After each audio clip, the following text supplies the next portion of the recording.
Let's get into the advisory now and join Liam Shorte from Sonas Wealth. Liam, good to see you. You're looking at strategies to make the most of age differences within super and for Centrelink. Yeah, look, we're getting in the SMSF space now where we've got the first members over 85. And it's a big shock to them to learn at 85 they've got to take 9% of their balance out as a minimum pension. So we are finding that generation especially, there does seem to be age differences in couples. So, for example, we have a gentleman turning 85 this year. So from the 1st of July, his minimum pension was going to go up to 9%. So one of the strategies we're using is moving over the 2 years, 480,000 to his 74-year-old spouse's account. So for her, if we move that into pension phase, it's only a 5% pension. So in this case, they can save themselves about 20,000 a year in cash flow that they don't have to find in the SMSF just by switching it from a pension in his name to a pension in her name using that recontribution strategy of 120 this year, and we'll move another 360 on the 1st of July as well. So just using the system to its full. And then, we've also seen, because of the cost of medication nowadays, for a lot of people, the importance of getting either the pensioners card or the Commonwealth Seniors Healthcare card. So again, if there's an age difference, and we've got somebody, a woman she just moved, turned 67. She could qualify for the age pension but she was the main income earner. She had the bigger balance in the super, so her balance is up around 650,000. They've got more money in super, which would basically knock them out of getting the pension. So in their case, what we're doing is we've moved again about 470,000 into their 60-year-old spouse's name, and we're keeping that in accumulation. So it's a trade-off between having the pension in her name and having the accumulation in his name, because by putting it into his name, it's not recorded as an asset until he reaches 67. So we're able to basically reduce their assets for Centrelink to 400,000. And you add in their cars and caravans and stuff like that, and she still qualifies now for $825 per fortnight in age pension, plus the free rego, plus the discounted council rates, but more importantly now, she's got access to the pharmaceutical benefit scheme and with the pensioner security card. So for someone like her, the medication she's on is about $7,000 a month. So for her to be able to be on the pharmaceutical benefit scheme and that drug has just been moved on there, and to get her scripts for less than $10, a really good outcome, and they'll be able to get that for at least the next 7 years.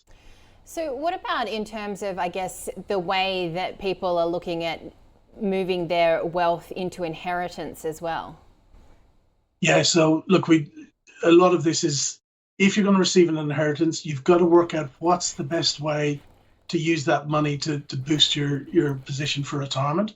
So again, if there's an age difference, what we try and do is, our aim is always to get people in a position at 60 where they can trigger a condition of release to get their money into pension phase as quickly as possible.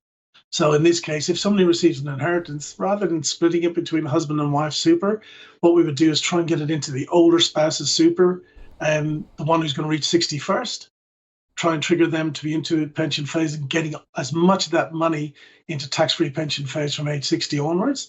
And then what we do is we do a flip at 67. So we do what I mentioned in the other strategies. At 67, we might take that money out and recontribute it for the younger spouse. So again, it just works really well. You've got money in pension phase, like let's say we maxed it out at 480, so 2 years contributions using the bring forward. You could basically have an extra 460,000, earning about 5%.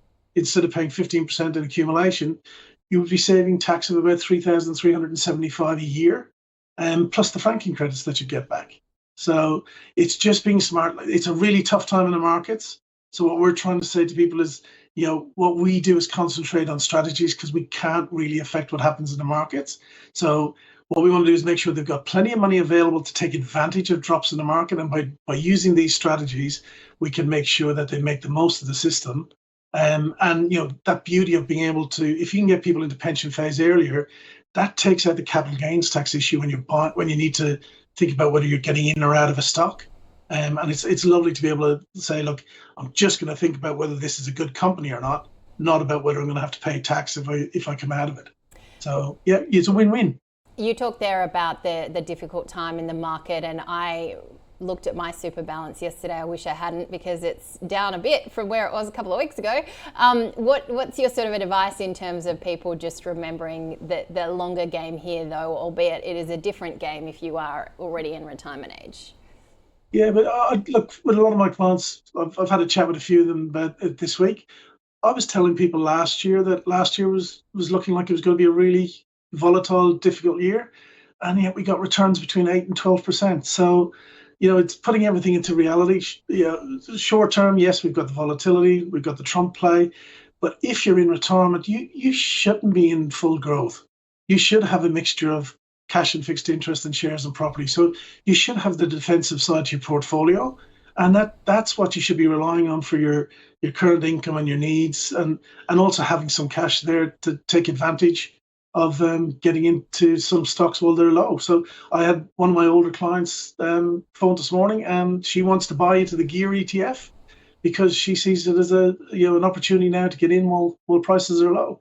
So it's all a case of, if you've got yourself set up properly, you've got an asset allocation that suits you and suits your needs, but also has some flexibility there to take advantage of what's happening at the moment, then yeah, it's you're in a good position. So the only people I'm worried about are the people who have really stretched themselves and are taking way too much risk for their own personal risk tolerance.